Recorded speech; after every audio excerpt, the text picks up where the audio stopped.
People who have visited Japan will often tell you all about it, even when you didn't ask. And if you ask them, oh, but where in Japan did you go? The answer will most likely be Tokyo. Maybe in some cases, Osaka, Kyoto, and in very rare cases, Hiroshima or Sapporo. These are all pretty sizable cities with plenty of tourist activities and, lots of tourists in general. Now, since a few places in Japan are already feeling the pressure of over-tourism, looking at you, Kyoto, I felt like I should try to nudge you guys into a more adventurous part of the country. Namely, rural Japan. Inaka, baby! You know when people say they backpacked through Thailand, but they actually just went to Bangkok and, island hopped some tourist islands like Phuket and Koh Chang? That's not what I'm talking about here. I'm talking about the Inaka of the Inaka, the real rural Japan.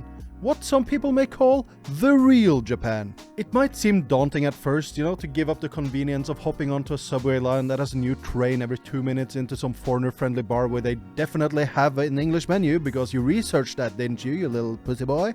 But a countryside vacation in Japan is definitely nothing to scoff at. Let me handhold you a little bit in this video here and let you know what you need to know to have yourself a good-ass time in the countryside of Japan. I'm hourly. And the best part of going to rural Japan, like the real rural Japan, is that you can brag to your dumbass Tokyo friends about it when you get home. Win-win, baby. Now, one of the major inconveniences is getting to the Inaka and then getting around the Inaka.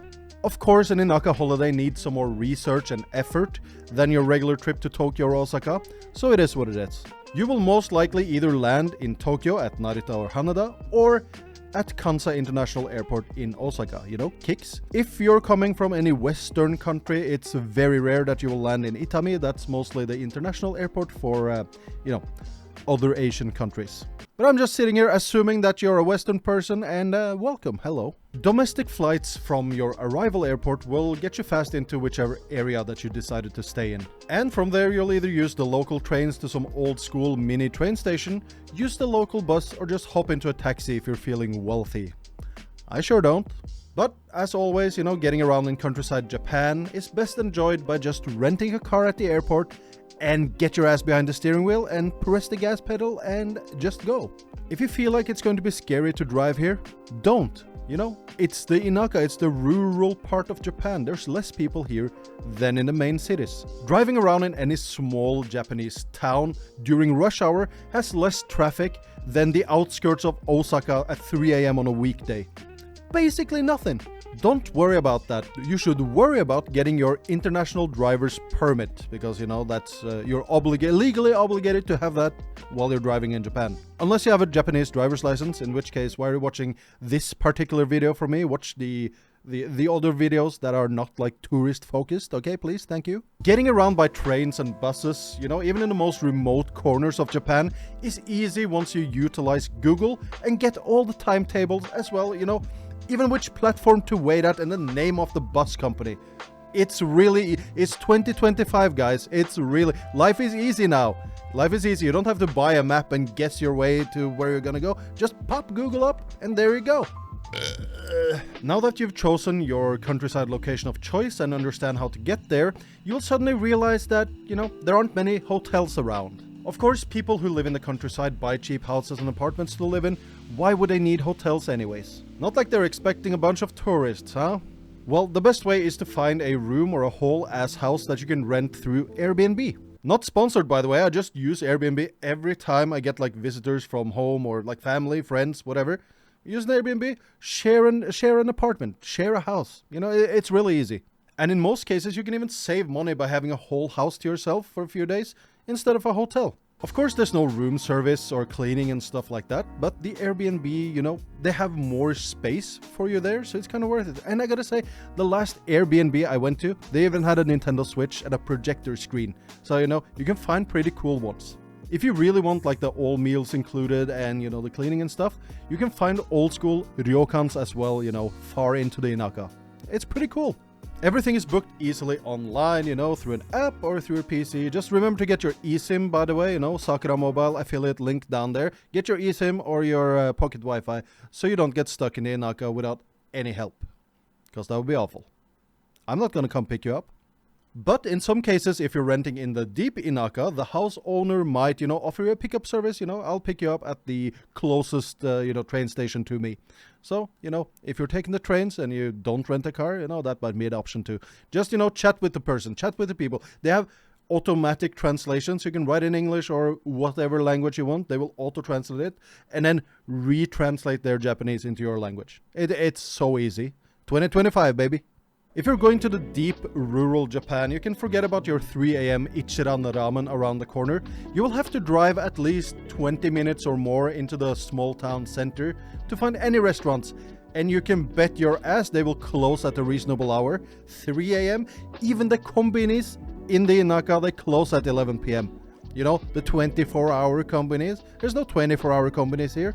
They close at 11, is all I'm saying. So, be careful. Don't starve in the middle of the night. So, most likely you need to find the local supermarket, buy ingredients, and cook your own food, which is not for everyone, but, again, if you don't like that, find a ryokan and they will serve you food there regardless. But if you like to cook, most Airbnbs, they come with like cookware and utensils, and many of them, especially in Japan, many of them have like soy sauce and oils and shit to cook with for you to enjoy for free. So, easy. Now, when I mentioned that, even the convenience stores close at 11, you'll probably be thinking, I'll just order some McDonald's from Uber Eats. Well, no, because in the deep Inaka, you will most certainly be outside of any Uber Eats area coverage. Like me, where I live right now, I can't even get a McDonald's Uber Eats to me, despite a McDonald's, opening up here 20-minute drive away from me. They're like, no, you're outside the area. So, no Uber Eats for you. So, if you rent a house or an apartment in the deep Inaka, just slam sandos and bentos from your local kombini or get your ass to cooking. That's just the way it is. If you do end up finding and going to any restaurants in rural Japan though, because they do exist, you just need to drive for a bit to find them, do not expect them to have menus in English or, speak in English. You should already have your eSIM or pocket Wi-Fi ready. Again, check the Sakura mobile link down below. Thank you, support the channel. So you can just use Google Translate and, take a photo of the menu to see what you want. Unless you're good at hiragana, katakana, and kanji. Most of these Inaka places, they write like the prices in kanji as well, which might, be a little scary to some people. If there's a long line at the restaurant, you obviously have to, write down your name in katakana on the little sheet of paper and wait for them to call out your name. Now, practice your handwriting before you come here and at least be able to, if you're going to the Inaka, learn how to write your last name in katakana and know how it sounds, basically. This whole video is mostly for people who have already been to Japan and want something else. If you're a first-timer, just go to one of the big cities, is all I'm saying. You need the practice. Now, what should you do in the Inaka? What's there to do?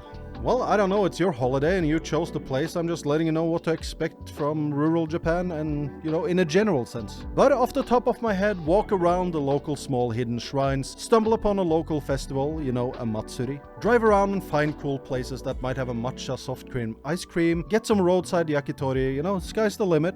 There's a lot of things to do in rural Japan. You just gotta put some more effort in than your standard Tokyo holiday. And I can almost guarantee it's gonna be worth it as a different way to experience Japan. Thank you all so much for watching. If you want to see more Japan content like this, please subscribe down there and click like on your way up. Now more than ever, click like on the way up, actually. This is important. YouTube has apparently changed a little bit, so now they sometimes won't count you as a viewer, even though you watched the whole video without any sub or like engagement. So I'm gonna be begging for them likes even more. So just remember to click subscribe and like, or the channel is dead!